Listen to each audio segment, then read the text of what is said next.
Shalom saudaraku yang terkasih dalam Tuhan. Selamat berjumpa kembali dalam ibadah online GBI Sen Surabaya. Saya berdoa untuk kita tetap diberkati agar kita tetap bisa memuji dan memuliakan nama Tuhan. Kita akan segera mulai ibadah hari ini. Saya undang jemaat yang sedang menyaksikan di rumah untuk persiapkan hati. Mari kita menghadap Tuhan. Tuhan, kami bersyukur untuk kasih dan rahmat-Mu ya Tuhan. Hingga sampai detik pagi hari ini kami boleh menghadap Engkau kembali Tuhan.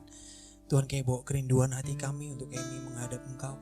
Kami mau ya Tuhan, di tengah segala sesuatu yang sedang terjadi, kami berlindung di dalam Engkau. Kami tetap berlindung ya Tuhan, di dalam indahnya kasih-Mu ya Tuhan. Kami akan mulai ibadah hari ini ya Tuhan. Mari Tuhan berbicara di setiap hati kami. Biarkan ketika kami memuji dan memuliakan nama-Mu Tuhan, kami semakin dipenuhi lebih lagi dalam Engkau Tuhan. Dalam nama Tuhan Yesus Tuhan.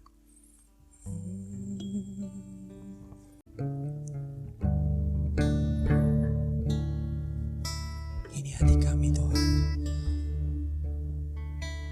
Saat ku masuk ke hadirat-Mu, ku tersungkur dan sembah-Mu. Ku persembahkan korban syukurku yang terbaik bagi-Mu. Ku bawa korban syukurku ke tempat kudus-Mu Tuhan. Hatiku limpah dengan syukur, sebab Tuhan baik. Sebab Tuhan baik. Oke, percaya bahwa Tuhan Allah yang baik Tuhan. Saat ku masuk ke hadirat-Mu, ku tersungkur dan sembah-Mu. Ku persembahkan korban syukurku yang terbaik bagi-Mu. Ku bawa korban syukur ke tempat kudus-Mu Tuhan. Hatiku limpah dengan syukur,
musim kehidupan kami. Kami mau tetap berharap padamu Tuhan. Kami mau tetap memandang Kau Tuhan. Haleluya,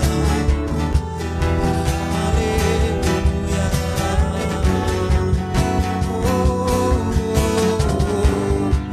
Biarkan kerinduan kami meluap untuk Engkau hari ini.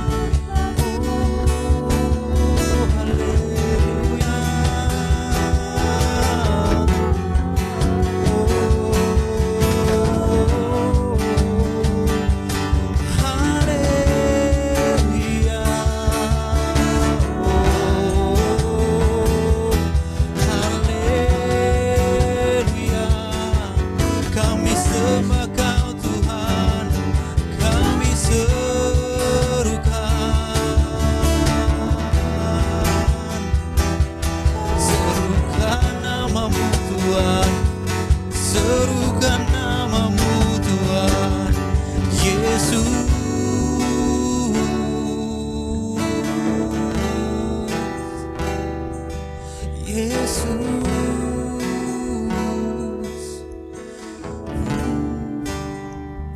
Kami bukan apa-apa tanpa Engkau Tuhan.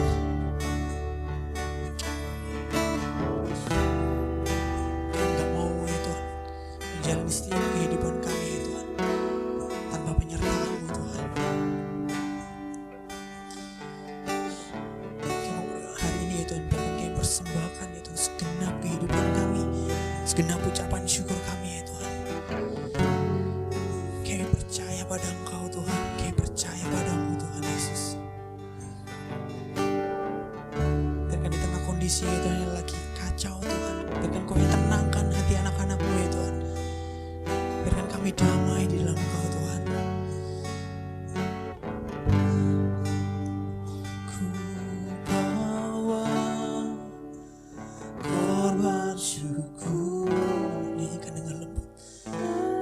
Tembang kudus-Mu Tuhan, hatiku Tuhan, hatiku limpah dengan syukur, sebab Tuhan baik. Ku bawa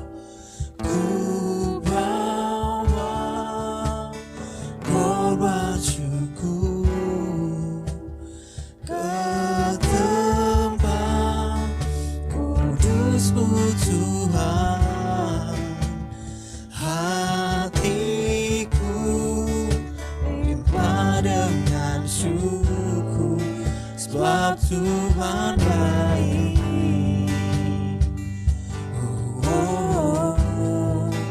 Sebab Tuhan baik. Sekali lagi kata sebab Tuhan baik. Sebab Tuhan baik. Wow Tuhan, sungguh besar setiap anugerah-Mu untuk kami Tuhan. Biarkan kami menikmati ibadah hari ini itu dengan penuh sukacita Tuhan. Kami ingat Kau Tuhan, Kau Allah yang bangkit, Kau Allah yang menguatkan kami, Kau Allah yang selalu bersama dengan kami ya Tuhan. Kami akan mulai ibadah hari ini ya Tuhan. Kami mau naikkan syukur kami ya Tuhan, hanya untuk kemuliaan nama-Mu Tuhan. Ini doa dan kerinduan hati kami Tuhan. Di dalam nama Tuhan Yesus kami sudah berdoa dan mengucap syukur Tuhan. Amin. Saya undang jemaat untuk bangkit berdiri. Kita akan nyanyikan pujian ini bersama-sama.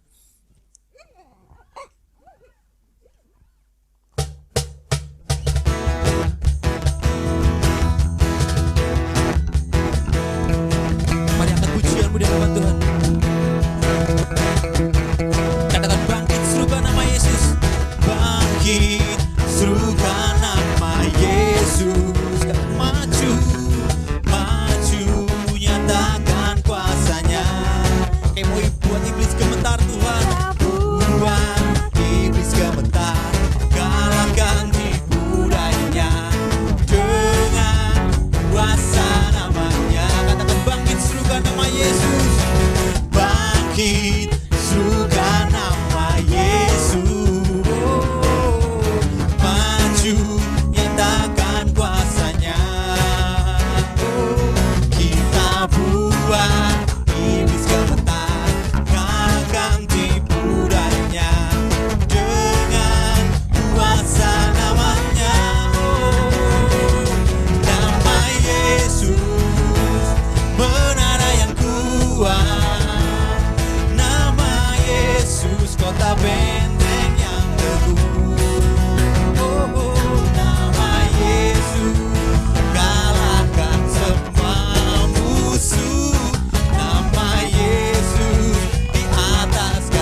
kota benteng yang teguh. Nama Yesus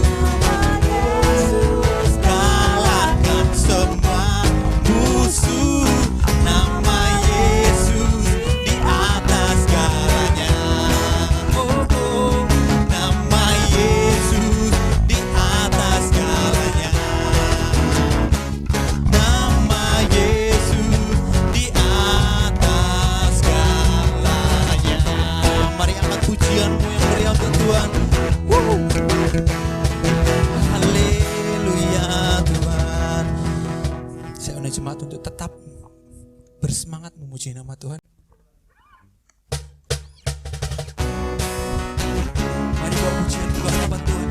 Mari nyatakan sorak-sorai ke hadapannya. Oh, oh, oh, oh, oh. Jauh lebih indah dari emas yang mulia. Namamu berharga dari hidupku. Jauh lebih kuat dari semua yang ku tahu. Namamu melekat di dalam hidupku. Namamu selalu ada di tempat pertama di hatiku dan selalu menjadi yang utama di hidupku. Dimanapun ku berada tak akan berubah. Namamu selalu berada di tempat pertama. Oh, akan jauh lebih indah. Jauh lebih indah dari emas yang mulia. Namamu berharga dari hidupku. Jauh lebih kuat dari semua yang ku tahu. Namamu melekat di dalam jiwaku. Namamu selalu ada di tempat pertama di hatiku dan selalu menjadi yang utama di hidupku. Dimanapun ku berada tak akan berubah. Namamu selalu berada di tempat. Namamu selalu ada di tempat pertama di hatiku dan selalu menjadi yang utama di hidupku. Dimanapun ku berada tak akan berubah. Namamu selalu berada di tempat pertama. Selalu berada di tempat pertama. Berada di tempat pertama.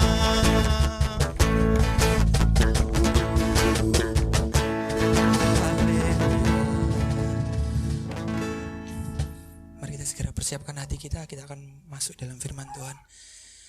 Sungguh besar kasih karunia-Mu Tuhan. Kami sungguh menikmati setiap kasih dan anugerah-Mu. Kembali kami akan menikmati hadirat-Mu ya Tuhan. Kami mau mendengar ya Tuhan isi hati-Mu. Kami mau mendengar firman-Mu Tuhan. Sebelum kami mendengarkan firman-Mu, layakkan kami ya Tuhan. Kami boleh menerima bagian yang terbaik ya Tuhan. Ini hati kami Tuhan Yesus.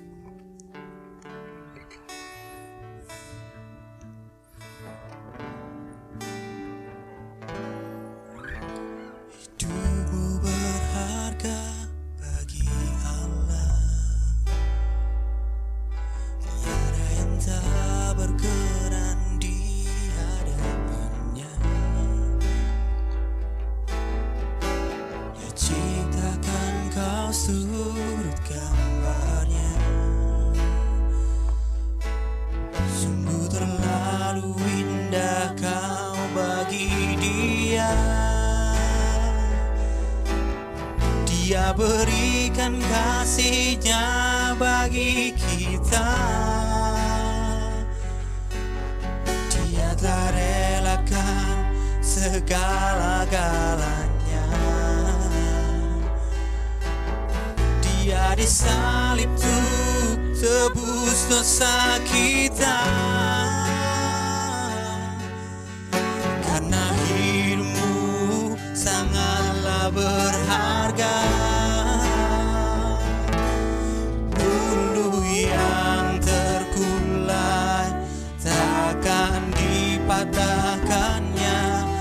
Dia akan jadikan indah, sungguh lebih berharga.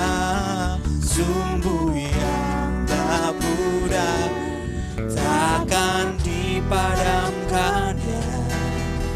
Dia akan jadikan terang untuk kemuliaan-Nya. Sungguh besar Tuhan. Hidupmu berharga bagi Allah.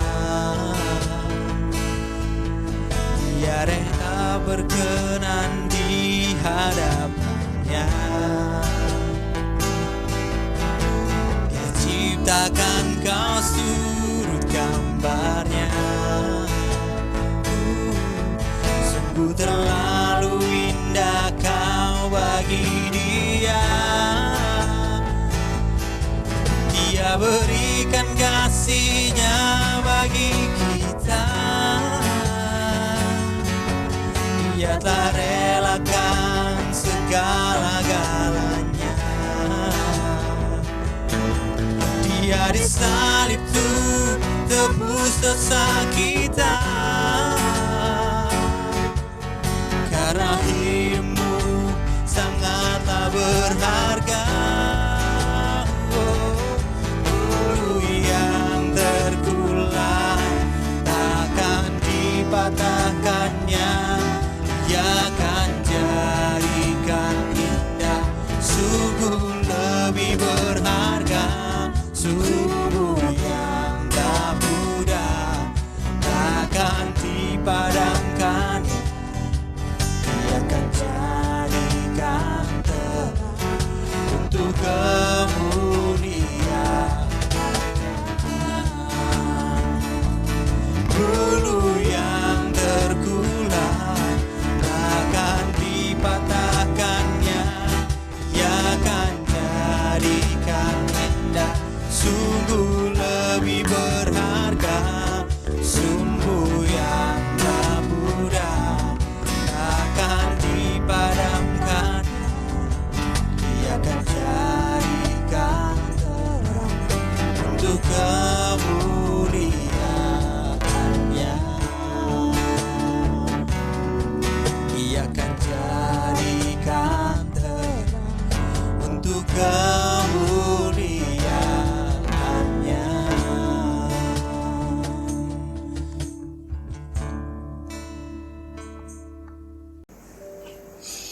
Mari kita satu di dalam doa. Bapak, kami bersyukur Tuhan untuk hari ini kami kembali lagi bisa berkumpul Tuhan untuk beribadah, menaikkan syukur kami kepadamu, mengagungkan nama-Mu, memuliakan nama-Mu, menyembah Engkau Tuhan. Kami percaya bahwa semuanya karena anugerah Tuhan yang begitu besar dalam hidup kami, sehingga kami boleh bisa datang menyembah Tuhan, memuji Tuhan pada hari ini Tuhan. Dan saatnya kami akan mendengarkan kebenaran firman-Mu. Roh Kudus bekerja di tengah-tengah kami, bukakan hikmat bagi kami, berikan pengertian bagi kami, sehingga kebenaran firman ini Tuhan bisa membawa kami untuk menjadi lebih baik, membawa kami untuk menjadi serupa dengan Kristus, memberikan pengertian baru, membentuk pemikiran kami, nilai-nilai dalam hidup kami sesuai dengan firman Tuhan. Mari Bapa, pakai hamba-Mu ini yang akan menyampaikan kebenaran firman-Mu. Roh Kudus pakai, Roh Kudus urapi, jadikan alat-Mu Tuhan untuk menyampaikan isi hati-Mu Tuhan bagi kami pada hari ini. Terima kasih Bapa, di dalam nama Tuhan Yesus, haleluya, amin. Shalom, selamat siang. Kembali lagi berjumpa di dalam ibadah Sains Surabaya. Dan hari ini kita akan mendengarkan firman Tuhan dengan tema Roh Kudus memimpin kita kepada kasih Allah, yang terambil di dalam Galatia pasalnya yang ke-5. Satu pasal sebenarnya, tapi saya minta untuk kita hanya membacakan ayat 13 sampai ayat yang ke-18 saja. Izinkan saya untuk membacakan bagi kita semua. Galatia pasal 5 ayat 13 sampai 18. Saudara-saudara, memang kamu telah dipanggil untuk merdeka, tetapi janganlah kamu mempergunakan kemerdekaan itu sebagai kesempatan untuk kehidupan dalam dosa, melainkan layanilah seorang akan yang lain oleh kasih. Sebab seluruh hukum Taurat tercakup dalam satu firman ini, yaitu kasihilah sesamamu manusia seperti dirimu sendiri. Tetapi jikalau kamu saling menggigit dan saling menelan, awaslah supaya jangan kamu saling membinasakan, hidup menurut daging atau roh. Maksudku ialah, hiduplah oleh roh, maka kamu tidak akan menuruti keinginan daging. Sebab keinginan daging berlawanan dengan keinginan roh, dan keinginan roh berlawanan dengan keinginan daging, karena keduanya bertentangan. Sehingga kamu setiap kali tidak melakukan apa yang kamu kehendaki. Akan tetapi, jikalau kamu memberi dirimu dipimpin oleh roh, maka kamu tidak hidup di bawah hukum Taurat. Saudara yang kekasih, di minggu kemarin saya minta untuk PR kita adalah melihat pergumulan Rasul Paulus di dalam Roma pasal 7, kemudian melihat bagaimana dia mengatasi persoalan tersebut dengan merenungkan Roma pasal 8. Apa yang sudah ditemukan? Ketika kita merenungkan hal tersebut, maka kita menemukan bahwa Rasul Paulus dapat menjadi lebih baik, berubah pemikirannya, menuju kepada rencana Allah dalam hidupnya, dalam pembaharuan hidup dalam hidupnya. Rahasianya adalah dia dipimpin oleh Roh Kudus. Sebab kita hidup di dalam roh, maka roh akan memimpin kita kepada kebenaran dan akan menghasilkan buah-buah kebenaran. Saya ingin mau mengajak kita untuk bersama-sama merenungkan bahwa ketika kita dimerdekakan dalam Kristus, sebagaimana kita dulu adalah orang yang berdosa, tetapi karena kasih karunia Allah kita diselamatkan dengan hidup yang baru, kita menjadi orang-orang yang merdeka tanpa lagi perhambaan terhadap dosa, tetapi kita hidup dalam kasih karunia Allah. Kita harus memahami bahwa kebebasan atau kemerdekaan yang kita punya ini bukan kebebasan yang tanpa norma sama sekali. Artinya karena kita sudah merdeka, kita akhirnya bebas melakukan apa saja. Bahkan mungkin kita bisa bermegah di dalam dosa karena kita berpikir bahwa dosa tidak lagi mempengaruhi kita. Nah, ketika kita memiliki kebebasan yang demikian, maka kebebasan tersebut justru akan menjadikan bencana dalam hidup kita. Nah, banyak dari kita orang percaya yang sering salah memahami dan salah memaknai dalam kemerdekaan yang sejati ini. Seakan-akan bahwa ketika kita bebas dari dosa, berarti kita bebas saja untuk melakukan apa saja dari dosa. Sebab Yesus sudah mati buat saya dimerdekakan, dan kemudian akhirnya saya bebas saja untuk melakukan hal tersebut.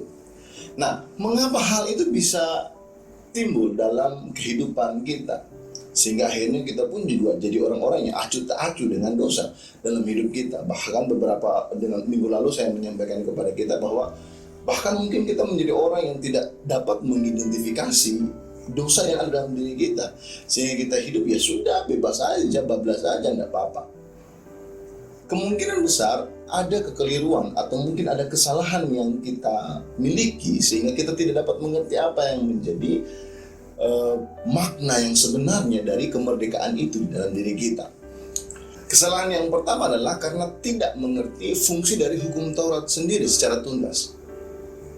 Artinya kita memahami hukum Taurat hanya sebagai sebuah legalistis yang membuat bangsa Israel justru jatuh ke dalam dosa dan akhirnya tidak dapat menyelamatkan mereka. Dan kita akhirnya ya sudah, kita tidak mau menjadi orang yang hidup dalam legalisme yang berpadanan dengan hukum dalam hidup kita. Saudara yang kekasih, karena keselamatan adalah anugerah dan bukan karena diperoleh karena menaati hukum Taurat, banyak orang merasa bahwa ajaran-ajaran etika dalam hukum Taurat pun juga tidak perlu diberlakukan. Padahal kita keliru dengan hal tersebut. Akibatnya kita yang tidak menganggap bahwa apa yang tertera di dalam hukum Taurat ini atau apa yang tertera dalam perjanjian lama, sehingga akhirnya kita merasa bahwa tidak perlu untuk dilakukan dalam hidup kita, sehingga kita sah-sah saja untuk melakukan apa saja yang kita mau dalam hidup kita dengan bebas tanpa berpadanan terhadap apa yang dikontekskan atau yang kita lihat di dalam perjanjian lama terkait dengan aturan-aturan atau terkait dengan etika yang ada di dalam perjanjian lama. Padahal kita memahami bahwa hukum Taurat justru mengajarkan jalan yang benar kepada anak-anak Tuhan. Mengajarkan berbagai macam etika moral di dalam kehidupan sebagai orang percaya, sebagai milik kepunyaan Tuhan. Kemudian kita harus tahu bahwa Tuhan Yesus datang tidak untuk meniadakan hukum Taurat, tapi dia menggenapinya. Saudara yang kekasih, kita tahu bahwa dua hukum yang terutama di dalam kitab suci, yaitu kasihilah Tuhan Allahmu dengan segenap akal bunimu, kekuatanmu, segenap hidupmu, dan kasihilah sesamamu seperti engkau mengasihi dirimu sendiri, adalah merupakan rangkuman dari semua hukum Taurat. Sehingga dia datang, dia tidak meniadakannya, tapi dia menggenapinya. Sehingga ketika kita menjadi orang percaya, dan Yesus sendiri mengatakan bahwa hukum yang terutama adalah dua hukum itu, maka orang percaya hidupnya harus berorientasi ke sana. Dan kedua hukum itu mencakup seluruh yang ada di dalam hukum Taurat. Semua, kalau seandainya kita alergi menggunakan kata hukum, berarti semua dua buah hukum itu yang terutama itu mencakupi semua isi dalam Alkitab, baik perjanjian lama maupun dalam perjanjian baru. Kita keliru memahami hal tersebut, fungsi daripada hukum Taurat, bahkan fungsi dalam kitab perjanjian lama. Bahkan akhirnya kita ada beberapa orang yang mungkin akhirnya ya sudahlah, terlalu karena baca perjanjian lama membosankan, berbicara tentang ini itu peraturan dan segala macam, sejarah, riwayat. Jadi akhirnya ya sudahlah, nggak mau baca hal perjanjian lama. Anda keliru. Sebab apa yang Yesus jabarkan di dalam dua hukum yang terutama itu, rinciannya itu adalah di dalam perjanjian lama tersebut. Sehingga kita sebagai orang percaya, kita harus merenungkannya dalam hidup kita. Kemudian kesalahan yang berikutnya adalah mungkin karena kita salah mengerti maksud Tuhan dalam menyelamatkan orang berdosa. Saudaraku yang kekasih, ketika Tuhan menyelamatkan kita orang yang berdosa ini, ketika kita diselamatkan dari belenggu dosa ini, tidak serta-merta kemudian kita diangkat keluar, dipanggil keluar, dan kemudian kita dibiarkan begitu saja. Saya mau kasih tahu bahwa ketika keluar dari dosa, maka kita masuk ke dalam perhambaan terhadap hukum Allah. Karena cuma ada dua itu, kita hidup sebagai hamba dosa atau kita hidup sebagai hamba Allah. Kita tidak punya pilihan lain. Hanya cuma dua pilihan itu. Kita hidup sebagai anak-anak gelap atau kita hidup sebagai anak-anak gelap, anak-anak terang. Kita hidup sebagai seorang yang sebagai rumput ilalang atau kita hidup sebagai gandum. Kita hidup sebagai kambing atau kita hidup sebagai domba. Kita hidup sebagai anak-anak jahat atau kita hidup sebagai anak-anak Allah. Tidak ada pilihan yang lain. Artinya ketika Tuhan menyelamatkan kita, bukan kemudian kita tidak memiliki opsi apa-apa. Kita justru masuk ke dalam panggilan Tuhan sebagai anak-anak Allah. Sehingga kita dipanggil, kita diselamatkan agar kita masuk dalam hidup yang penuh dengan kasih, yang mana Allah itu adalah kasih. Yang mana tadi Yesus telah merangkumkan semua hukum Taurat yang ada kepada dua hukum yang terutama itu dalam hidup kita. Sehingga ketika kita dulu adalah hamba dosa, dipanggil keluar sebagai hamba Allah, dipanggil keluar sebagai anak-anak Allah, dipanggil keluar sebagai anak-anak terang, maka kita hidup di dalam kasih dalam hidup kita. Jadi anak-anak Tuhan yang dimerdekakan dari perbudakan dosa, dari kutuk hukum Taurat, supaya dapat mempraktikkan kasih Allah kepada orang lain dalam hidup kita sebagai saksi, sebagai terang, sebagai garam dunia dimanapun kita berada. Nah, bagaimana cara untuk mempraktekkan hukum kasih itu? adalah dengan cara tidak terjerat dengan hukum-hukum kedagingan. Sebab ketika kita berbicara tentang hukum kedagingan, maka kita masih hidup di dalam perhambaan dosa. Dan orang-orang yang hidup di dalam perhambaan dosa, mereka tidak bisa mengaplikasikan kasih itu, sebab kasih itu perlu objek. Orang-orang yang hidup di dalam dosa, objek dari kasih adalah kepada dirinya sendiri. Hawa nafsu, amarah, kedengkian, percabulan, semua hanya untuk memuaskan diri kita sendiri. Tetapi hidup di dalam kasih Tuhan dipimpin untuk menghasilkan praktik-praktik rohani, sehingga kita dapat menjadi saksi bagi orang-orang yang melihat kita. Dan kita harus tahu, hanya ada satu cara yang dapat membuat kita hidup dengan demikian, yaitu dengan menyerahkan hidup kita sepenuhnya dipimpin oleh Roh. Kita harus melawan setiap keinginan daging yang masih menguasai kita dengan cara membiarkan Roh Kudus bekerja, memimpin hidup kita, dan mengalami pembaharuan hari demi hari. Nah, ketika kita melihat apa yang terjadi di Galatia, maka kita menemukan bahwa ternyata beberapa jemaat di Galatia telah mengganti iman mereka kepada Kristus dengan iman kepada upacara-upacara legalistik yang terjadi yang ada dalam hukum Taurat. Nah, ini juga keliru, saudaraku yang dikasih. Kesalahan yang berikutnya adalah kita lebih menekankan kepada hukum dibanding dengan kasih. Nah, hal demikian akan membuat kita lebih berorientasi kepada penghakiman kepada orang-orang yang lain, lebih berorientasi kepada penghukuman terhadap mereka yang tidak dapat hidup saleh. Nah, ini juga keliru. Kita harus membedakannya begini. Kasih karunia yang kita terima dari Tuhan yang menuntun kita kepada pembaharuan budi, menuntun kita kepada hidup di dalam Roh dan menghasilkan buah kebenaran. Orang yang hidup di dalam hukum Taurat, yang tidak mengerti dari makna kasih karunia dalam hidupnya, maka orientasi dia adalah dengan hukum. Sehingga ketika orang lain nggak bisa melakukan apa yang dianggapnya itu baik, benar, maka orang lain itu akan mendapatkan penghakiman dan tuduhan, bahkan sampai kepada vonis yang kita berikan kepada mereka. Padahal orang yang hidup di dalam kasih karunia adalah pengampunan yang diberikan dan pengayoman yang diberikan kepadanya, sehingga orang tersebut dapat bangkit dan berdiri. Nah, ini kesalahan yang ketiga yang kita miliki sebagai orang percaya, yang tidak memaknai panggilan hidup kita sebenarnya. Nah, Paulus mengatakan bahwa mereka yang sudah berada di luar hukum kasih karunia ini, hidup di luar kasih karunia ini, berarti mereka terasing dari Kristus. Artinya kita yang fokus kepada legalisme saja, hukum saja, maka kita keluar, kita terasing dari Kristus, sebab kita tidak menikmati apa yang kita dapatkan, pengampunan yang kita terima, anugerah yang kita terima, pemulihan yang kita terima. Kita tidak mendapatkan pengertian dengan benar, sehingga anugerah yang kita terima, pengampunan yang kita terima tidak dapat menjadi sebuah panduan dalam hidup kita, sehingga ketika kita melihat orang lain pun ada pengampunan di situ, ada anugerah di situ, ada kasih karunia di situ. Tetapi kita hanya hidup dengan hukum, dengan sanksi, dengan vonis yang kita berikan kepada mereka. Nah, ini juga pemahaman yang keliru yang membuat kita tidak dapat mengenal panggilan Tuhan sebenarnya dalam hidup kita. Nah, kita tidak bisa hidup dengan meninggalkan kasih karunia Allah yang membawa hidup dan keselamatan kepada kita.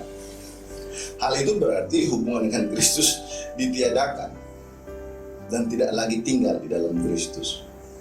Sebab orang yang tinggal di dalam Kristus diselamatkan karena kasih karunia, diselamatkan karena anugerah Allah dalam hidup dia, maka anugerah yang dia terima itu pun akan membentuk dia untuk memberikan kesaksian bagi orang lain melalui kehidupannya. Nah, saudara-saudara yang kekasih, Paulus juga menjelaskan di dalam Galatia pasal 5 ini juga bahwa iman yang benar kepada Kristus adalah iman yang menyatakan dirinya di dalam perbuatan kasih itu sendiri. Perhatikan dengan baik, dengan seksama. Iman yang benar itu dia taat terhadap Kristus dan firman-Nya. Kemudian dia akan masuk memberikan perhatian yang besar kepada pekerjaan-pekerjaan Allah. Untuk itu kita mengabdi kepadanya. Dan kita hidup dalam kebenaran. Kita menolak dosa dan menolak dunia dalam hidup kita. Itulah iman yang benar. Saudara yang kasih, tidak ada satu hal pun di dalam hidup kita sebagai orang percaya yang lebih besar daripada kasih itu. Saya mendengarkan sebuah ilustrasi dari seorang hamba Tuhan. Dia bercerita begini, bahwa di dalam kekristenan ini kita harus tahu bahwa kesembuhan itu tidak lebih besar dari kasih. Kemudian kekayaan itu tidak lebih besar dari kasih. Kesuksesan itu tidak lebih besar dari kasih. Karunia-karunia itu tidak bisa lebih besar dari kasih. Dan apapun yang kita miliki dalam dunia ini tidak lebih besar dari kasih. Makanya ketika waktu saat dia melakukan KKR, kemudian ada seorang ibu dengan usia sekitar 70 tahun datang kepada dia dan berdoa meminta dia untuk mendoakan ibunya. Ibu yang 70 tahun ini memiliki ibu yang harus didoakan juga karena memiliki sedang dalam keadaan sakit. Dan akhirnya hamba Tuhan ini berkata begini, mau didoakan ibunya, apanya yang mau didoakan gitu? Mau berdoa supaya terima Yesus? Bukan, Pak. Oh, terus mau berdoa apa katanya? Kemudian ibu ini menjawab, berdoa supaya untuk ibu saya bisa sembuh. Dia tanya, loh, ibu umur berapa? Saya umur 70 tahun. Ibu usianya berapa? 90 tahun. Langsung tepok jidat dia katanya. Sebab apa? Saudara yang kasih, dengan usia yang demikian harusnya bukan lagi berdoa untuk kesembuhannya, tapi berdoa supaya dia cepat-cepat dipanggil Tuhan, kata hamba Tuhan ini. Sebab apa? Dia bilang orang Kristen itu harus cerdas. Kenapa harus cerdas? Karena kalau seandainya saudara mencintai Yesus, maka saudara harus siap untuk mati, katanya. Sebuah pemahaman yang terlalu jujur sebagai orang percaya. Tetapi pemahaman ini yang jarang kita dengar. Pengertian ini yang jarang kita mau memasang telinga dan membuka hati untuk menerima kebenaran tersebut. Memang demikian. Apa gunanya Anda kaya, Anda sehat, Anda memiliki kehidupan yang diberkati dalam tanda petik, tetapi Anda tidak pernah mau untuk berjumpa dengan Kristus dalam hidup kita. Lebih penting kasih itu kepada sesama kita, sehingga mereka dapat berjumpa dengan Kristus, bukan berjumpa kepada mujizat, berjumpa kepada kekayaan, berjumpa kepada kesuksesan, tapi berjumpa kepada Kristus. Itulah panggilan sebagai orang percaya. Maka itu, saudara, kalau seandainya kita membuka Alkitab kita, seluruh Alkitab kita, khususnya Perjanjian Baru, maka kita akan menemukan 3 poin besar yang menjadi kesimpulan dari kitab kita. Iman kepada Kristus, pengharapan akan kedatangannya, dan kemudian kasih kepada sesama, dan kepada Allah dan kepada sesama. Inilah yang paling banyak di dalam Alkitab kita. Nilai yang sebenarnya. Kekayaan itu bukan nilai. Kesembuhan itu bukan nilai. Kesuksesan itu bukan nilai yang harus diukurkan. Tetapi iman kita, pengharapan kita, dan kasih kita yang menjadi nilai orang percaya dalam hidup kita.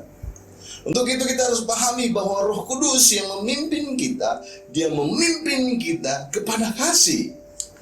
Dalam 1 Korintus pasal 13 ayat 1 sampai ayat yang ke-13, tapi saya hanya mengambil kulit luarnya ya, ayat 1 sampai 3, kemudian ayat 8 sampai ayat 13. Nanti saudara-saudara bisa baca satu perikop ini di rumah sendiri.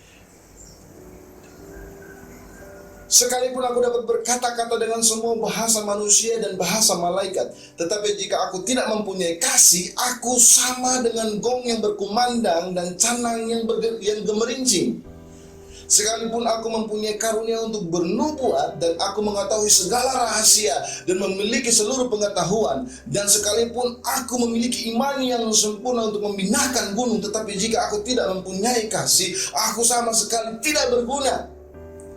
Dan sekalipun aku membagi-bagikan segala sesuatu yang ada padaku, bahkan menyerahkan tubuhku untuk dibakar, tetapi jika aku tidak mempunyai kasih, sedikit pun tidak ada faedahnya bagiku. Ayat 8. Kasih tidak berkesudahan, nubuat akan berakhir, bahasa roh akan berhenti, pengetahuan akan lenyap. Sebab pengetahuan kita tidak lengkap dan nubuat kita tidak sempurna. Demikianlah tinggal ketiga hal ini, yaitu iman, pengharapan, dan kasih. Dan yang paling besar di antaranya ialah kasih. Sudah jelas dari pasal ini bahwa Allah memuliakan kita untuk menjadi serupa dengan Kristus lebih daripada pelayanan, lebih daripada karunia-karunia, lebih daripada mujizat-mujizat. Saudaraku yang kekasih, Allah memuliakan kita karena kasih itu dalam hidup kita. Dan Allah sangat menghargai orang-orang yang hidup di dalam kasih. Makanya Rasul Paulus mengidentifikasi kasih itu seperti apa. Sabar, murah hati, tidak mencari keuntungan diri sendiri, tidak bersuka cita karena ketidakadilan tetapi karena kebenaran, jujur, sabar menanggung segala sesuatu. Jauh lebih tinggi daripada karunia-karunia roh, bernubuat, berbahasa roh, kemudian memindahkan gunung. Lebih mulia dari itu semua adalah kasih itu sendiri, saudaraku yang kekasih. Untuk itu ketika kita diselamatkan dan hidup dipimpin oleh roh, roh akan memimpin kita kepada kasih dan menghasilkan kasih itu dalam hidup kita. Gunanya untuk apa? Untuk orang-orang di sekeliling dapat menerima Kristus, mendapatkan kasih itu melalui kehidupan kita. Yang paling besar dalam kerajaan Allah adalah mereka yang besar dalam kasih kepada Allah dan kepada sesama, saudaraku yang kekasih. Bukan mereka yang berprestasi secara lahiriah.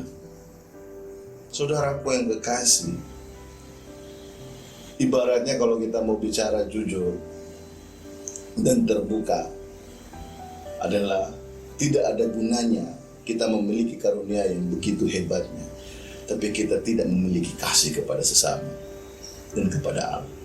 Tidak ada gunanya kita menjadi seorang hamba Tuhan yang besar atau menjadi gereja yang besar, tapi kita tidak memiliki kasih kepada Allah dan kepada sesama. Semua hanya untuk mementingkan diri kita sendiri. Tidak ada faedahnya. Bahkan Paulus dengan tegas mengatakan, walaupun dia rela untuk memberi tubuhnya dibakar sekalipun, tapi kalau dia tidak memiliki kasih, maka tidak ada faedahnya. Kita harus pahami bahwa kasih Allah yang dicurahkan dalam hati kita oleh Roh Kudus selalu lebih besar daripada iman, pengharapan, ataupun lebih daripada apapun juga dalam hidup kita. Ketika disandingkan tadi itu ya, iman, pengharapan, dan kasih yang lebih besar. Iman dan pengharapan pun di bawah daripada kasih, apalagi hanya sekedar mujizat-mujizat, karunia-karunia, kemudian kekayaan, kesuksesan, kesembuhan. Kita tidak hidup di dalam hal demikian, tapi kita hidup dengan kasih kepada Allah dan kasih kepada sesama. Kemudian yang berikutnya, Roh Kudus memimpin kita kepada kasih, maka Roh Kudus yang akan memampukan kita untuk hidup di dalam kasih. Roma pasal 8 ayat 13 berkata demikian, sebab jika kamu hidup menurut daging, kamu akan mati. Tetapi jika oleh roh kamu mematikan perbuatan-perbuatan tubuhmu, kamu akan hidup. Saudara, seorang yang benar-benar orang percaya dalam kasih karunia Tuhan, yang menikmati anugerah Tuhan, yang menjadi pengikut Kristus dalam kehidupannya, bila Roh Kudus diam di dalamnya, menerima roh dan didiami oleh Roh Kudus, adalah suatu hal yang wajib dimiliki oleh orang percaya. Dan kita dapat menerima itu tatkala kita memberikan hidup kita sepenuhnya kepada Kristus dan mempersilahkan Kristus untuk bekerja dalam hidup kita melalui karya penyelamatan dalam hidup kita. Dengan kata lain, apabila kita belum atau kita tidak memiliki Roh Kudus dalam hidup kita, itu sama dengan kita bukan atau kita belum di dalam Kristus, saudaraku yang kasih. Perhatikan baik-baik ini. Hidup rohani kita adalah hidup di dalam Roh. Dan hidup yang di dalam Roh pasti akan membawa dampak yang harus kita buahi dalam hidup kita dimanapun kita berada. Mengapa demikian? Karena kita harus menyadari bahwa akibat dari dosa, hidup di dalam tubuh kita ini menjadi sesuatu yang fana karena dosa. Tetapi ketika kita menerima kasih karunia Allah dalam hidup kita, Roh itu kini memiliki hidup kita, dan Dia dari hari demi hari membantu kita, memimpin kita, menuntun kita, membuat kita dikuatkan dari hari ke hari.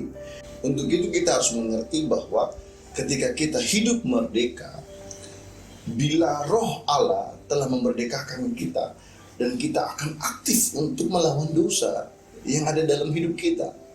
Kebiasaan-kebiasaan lama yang mengikat kita dalam hidup kita. Dan kita harus tahu bahwa menyalibkan dosa atau menanggalkan dosa atau memelatih kehidupan yang baru adalah sikap yang aktif dalam hidup kita. Kita butuh Roh Allah untuk memimpin kita. Kita bekerja sama bersama-sama dengan Roh Allah untuk menanggalkan atau menyalibkan dosa yang kita miliki dalam hidup kita, atau tabiat-tabiat yang lama yang masih kita pegang dalam hidup kita.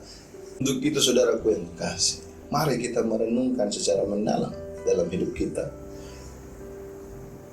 Apakah kita sudah hidup dalam Roh? Artinya, Roh itu akan menuntun kita kepada kasih. Dan Roh itulah yang memampukan kita untuk bisa hidup di dalam kasih. Roh itu juga yang memberikan kita kebebasan, kemerdekaan atas belenggu dosa. Dan kita dapat datang kepada Allah untuk berdoa. Apakah Roh itu ada dalam diri kita? Dan yang ketiga, Roh Kudus akan memimpin kita ke dalam kasih, memampukan kita untuk hidup di dalam kasih. Dan yang ketiga, memperlengkapi orang percaya untuk menyatakan kasih kita kepada sesama. Saya ajak kita untuk baca Galatia pasal 5 ayat 13, 24 dan 25. Saudara-saudara, memang kamu telah dipanggil untuk merdeka, tetapi janganlah kamu mempergunakan kemerdekaan itu sebagai kesempatan untuk kehidupan dalam dosa. Melainkan layanilah seorang akan yang lain oleh kasih. Ayat 24, barang siapa menjadi milik Kristus Yesus, ia telah menyalibkan daging dengan segala hawa nafsu dan keinginannya. Jikalau kita hidup oleh Roh, baiklah kita juga dipimpin oleh Roh. Orang yang belum diselamatkan berbuat dosa karena memang mereka dibelenggu oleh dosa. Kita yang belum diselamatkan, belum bertemu dengan Kristus, hidup di dalam dosa dan acuh tak acuh, bahkan tidak dapat mengidentifikasi dosa yang sedang bekerja dalam hidup kita. Wajar, karena kita belum mengenal kebenaran. Namun ketika kita menjadi anak-anak Tuhan yang hidup di dalam kasih karunia Tuhan, menerima anugerah Tuhan, kita harus mempraktikkan bahwa kita hidup di dalam kasih tersebut. Kita sudah dibebaskan, kita sudah dilepaskan. Dulu kita adalah hamba dosa, sekarang kita adalah hamba Allah. Dulu kita adalah hamba kegelapan, sekarang kita adalah hamba terang. Dulu kita adalah orang-orang anak-anak kegelapan, sekarang kita adalah anak-anak terang. Nah, anak-anak terang akan mempraktikkan keadilan, kebenaran, kekudusan sebagai pernyataan kasih mereka kepada Kristus dan juga kepada sesama. Perhatikan baik-baik ini, bahwa bukti kasih kita kepada Kristus adalah berupa kerelaan untuk diatur oleh Roh Kudus dalam hidup kita. Bukti kasih kita kepada sesama adalah dengan menjadi berkat kita dan teladan hidup iman kita bagi mereka. Bagaimana kita dapat berkata bahwa kita mengasihi Kristus, tapi ketika Roh Kudus memimpin kita kepada kasih, memimpin kita kepada terang, dan menyatakan setiap dosa yang kita miliki, perbuatan-perbuatan tercela kita, perbuatan-perbuatan lama kita, tapi kita tidak mau melepaskannya. Bagaimana kita dapat mengasihi sesama kita kalau seandainya kita hanya hidup dalam penghakiman kepada mereka, iri kepada mereka, dengki kepada mereka, kepahitan kepada mereka, kebencian kepada mereka? Tidak demikian. Untuk itu kita harus tahu bahwa Roh Kudus memperlengkapi kita untuk menyatakan kasih kepada sesama. Kalau dulu kita tidak bisa dapat pendampingan karena kita memiliki permusuhan, kepahitan, kebencian, luka yang telah ada. Ketika kita hidup dalam kasih karunia, Roh Kudus memimpin kita kepada kasih. Kemudian Roh Kudus memampukan kita untuk hidup di dalam kasih. Dia akan memperlengkapi kita juga dalam kasih kepada sesama. Bertemu dengan mereka yang pernah melukai kita, Roh Kudus menjamah, memulihkan, menyembuhkan luka batin yang kita miliki ini, sehingga kita dapat melepaskan pengampunan kepada mereka. Saudara yang kekasih, apa yang membedakan antara kita sebagai orang percaya dan mereka yang tidak percaya? Kita harus pahami ini. Orang yang tidak percaya ketika mereka sakit, mereka sembuh, mereka pun suka cita, saudara. Orang yang tidak percaya ketika mereka kaya raya, mereka pun suka cita, saudaraku. Orang yang percaya sakit, sembuh, sukacitanya sama. Orang yang percaya sakit, kaya raya, sukacitanya pun sama. Tapi apakah mereka memiliki sukacita yang sama dengan kita ketika kita dilukai dan kita memberikan pengampunan? Tidak bisa. Hanya orang-orang yang dipenuhi Roh, maka Roh itu akan memperlengkapi dia, memampukan dia untuk melepaskan pengampunan. Pemulihan terjadi dalam dirinya dan dia dapat melepaskan pengampunan dalam hidupnya. Mari kita sadari ini secara benar dalam hidup kita, bahwa Roh Kudus memimpin kita kepada kasih, dan Roh Kudus memampukan kita untuk hidup di dalam kasih, dan Roh Kudus yang memperlengkapi kita untuk dapat mengasihi orang lain. Matthew Henry di dalam komentarinya dia berkata bahwa Rasul Paulus menutup pasal 5 ini dengan sebuah peringatan terhadap kesombongan dan kedengkian. Sebelumnya dia telah menasihati orang-orang Kristen ini supaya melayani seorang akan yang lain oleh kasih, dan mengingatkan mereka apa akibatnya jika bukannya melakukan itu, mereka justru saling menggigit dan saling menelan. Orang percaya hidup melayani seorang dengan yang lain oleh kasih.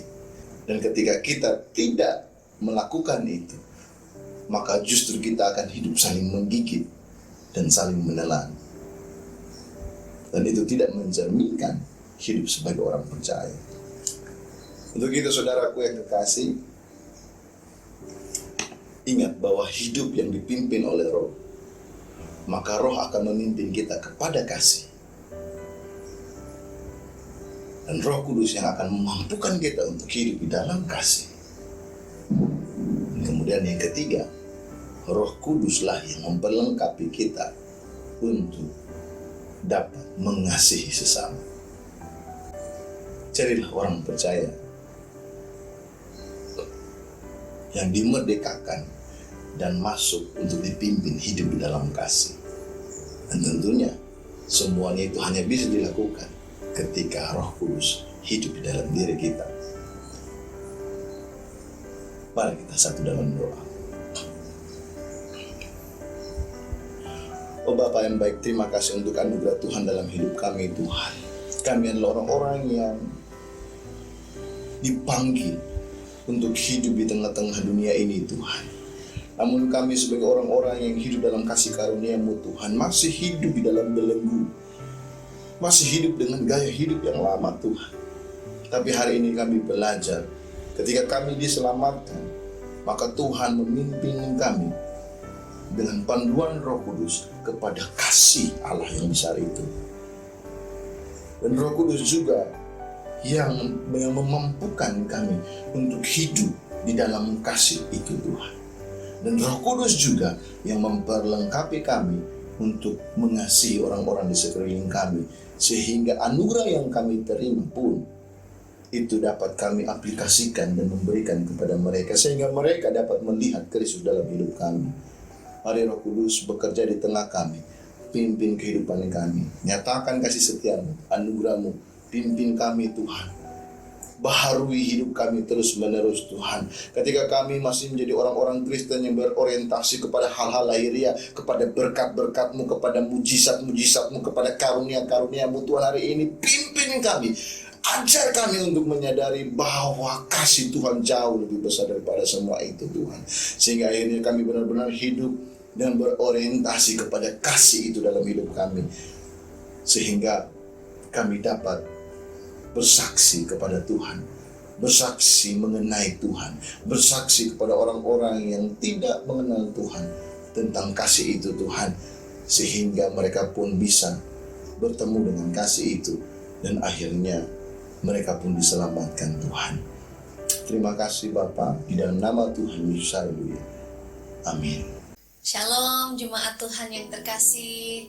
Kita sudah mendengarkan firman Tuhan yang sangat indah ya, yang sudah kita nikmati bersama-sama.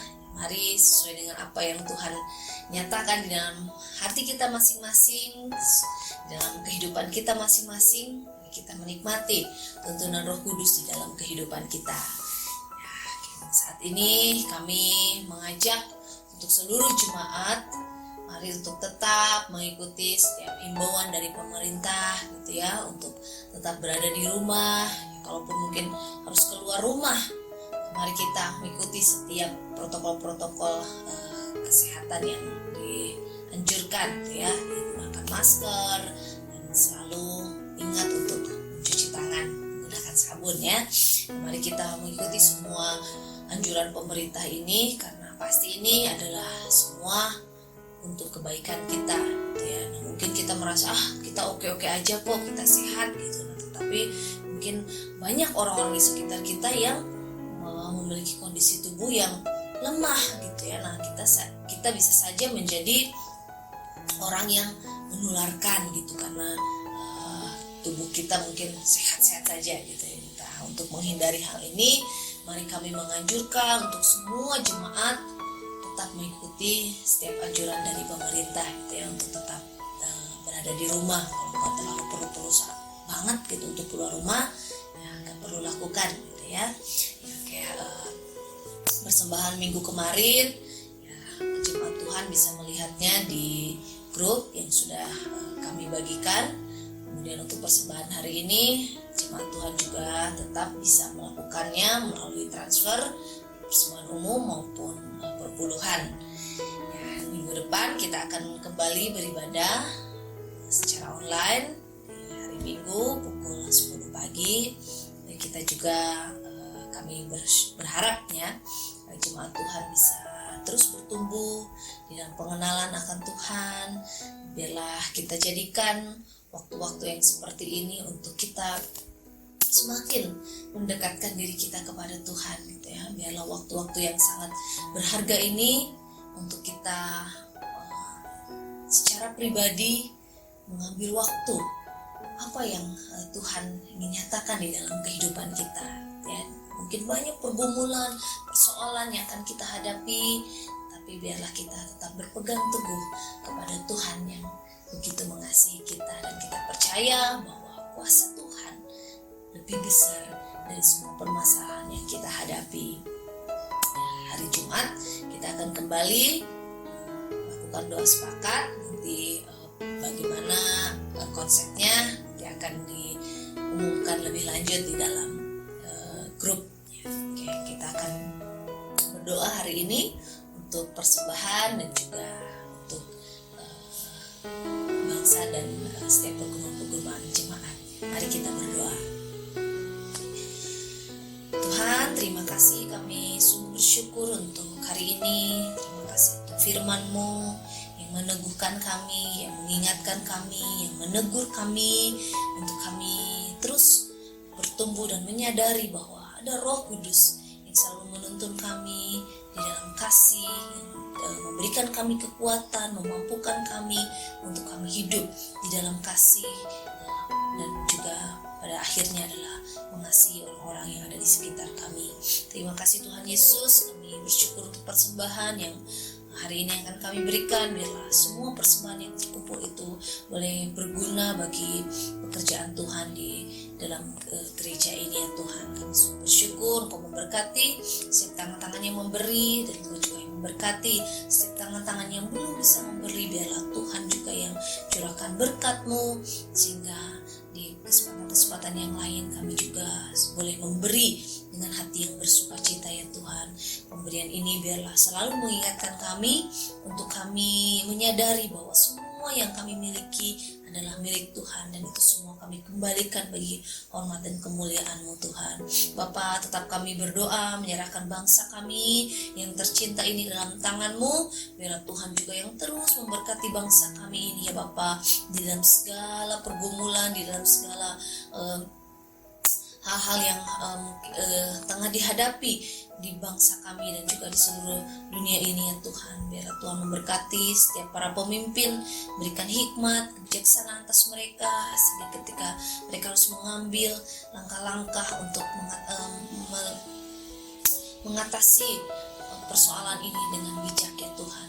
Berkati ya Bapa. Kami juga tetap berdoa menyerahkan setiap kehidupan, pergumulan jemaat yang terkasih ke dalam tangan-Mu ya Tuhan. Mari Engkau Allah yang mencurahkan berkat-Mu, setiap jemaat yang sedang bergumul dengan kesehatan saat ini ya Bapa, beberapa jemaat yang sedang sakit, mari Engkau Allah yang sembuhkan, Tuhan yang pulihkan bagi setiap jemaat-Mu yang sedang bergumul dengan pekerjaan, dengan masalah penghidupan. Mari ya Tuhan, Engkau Allah yang selalu memberkati kami, mengingatkan kami, menyadarkan kami bahwa Tuhanlah yang berkuasa, Tuhanlah yang sanggup membantu kami, mencukupkan segala apapun yang kami perlukan ya Tuhan. Jemaat Tuhan yang bergumul, yang sedang mempersiapkan diri untuk memasuki tahun ajaran baru ya Tuhan. Mari Tuhan juga yang memberkati, sehingga semua yang diperlukan Tuhan yang cukupkan semuanya ya Tuhan. Kami berdoa untuk setiap jemaat yang bergumul dengan pasangan hidup, Tuhan juga yang memberkati ya Tuhan, sehingga semuanya boleh menjadi suatu hal yang membuat kami bergantung kepada Engkau ya Tuhan. Dan semua pergumulan-pergumulan ini selalu menyadarkan kami bahwa sesungguhnya kami tidak bisa melakukan dan menjalani kehidupan ini dengan kekuatan kami sendiri ya Tuhan. Biarlah Bapa, kami terus memandang kepada Engkau di dalam masa-masa sukar yang kami hadapi, dan kami juga tetap bersyukur di dalam segala hal yang kami hadapi di dalam kehidupan kami ini ya Tuhan. Terima kasih Bapa, ini doa dan ucapan syukur kami alaskan di dalam nama Tuhan Yesus Kristus, Tuhan kami yang hidup. Amin. Mari jemaat Tuhan, saya undang untuk bangkit berdiri, dan mari kita akan menutup ibadah kita pada siang hari ini. Mari angkat kedua tanganmu dan terimalah berkat dari Tuhan. Tuhan memberkati engkau dan melindungi engkau. Tuhan menyinari engkau dengan wajahnya dan memberikan engkau kasih karunia. Tuhan menghadapkan wajahnya kepadamu dan memberi engkau damai sejahtera. Dan ketahuilah bahwa berkat dari Allah Bapa, kasih karunia dalam Kristus Yesus Tuhan, dan persekutuan yang intim bersama-sama dengan Roh Kudus akan menyertai kita dari hari ini sampai kedatangan Tuhan yang kedua kali. Kami klaim berkat ini hanya di dalam nama Tuhan kami Yesus Kristus, dan kami akan menutup ibadah kami pada siang hari ini sesuai dengan doa yang telah Tuhan ajarkan kepada kami. Bapa kami yang di surga, dikuduskanlah namamu, datanglah kerajaanmu, jadilah kehendak-Mu di bumi seperti di surga. Berikanlah kami pada hari ini makanan kami yang secukupnya, dan ampunilah kami akan kesalahan kami, seperti kami juga mengampuni orang yang bersalah kepada kami. Dan janganlah bawa kami ke dalam pencobaan, tetapi lepaskanlah kami daripada yang jahat, karena Engkau-Lah yang mempunyai kerajaan, kuasa, dan kemuliaan sampai selama-lamanya. Amin. Selamat hari Minggu, dan Tuhan Yesus memberkati. Saya mempersilahkan bagi kita semua untuk mengambil waktu teduh di hadapan Tuhan.